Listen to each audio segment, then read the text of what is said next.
Hello friends, welcome to food is Rudra. तर सगळ्यात पहिले तुम्हाला हॅपी रामनवमी. रामनवमी निमित्त माझ्या मम्मीने बनवला आहे छोले. त्याच्यासोबत चपाती, श्रीखंड, कांदा आणि भात.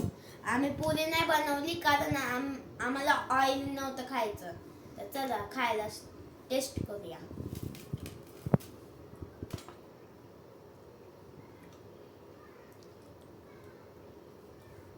आणि आम्ही श्रीखंड बाहेरून पण आणले.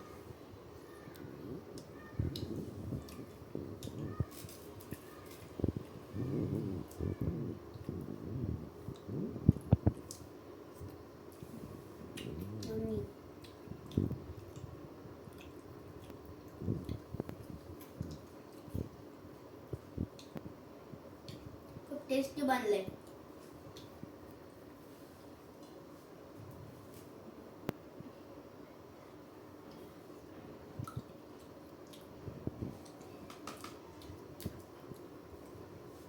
जर तुम्हाला हा व्हिडिओ आवडला असेल तर लाईक आणि सबस्क्राईब करायचं विसरू नका.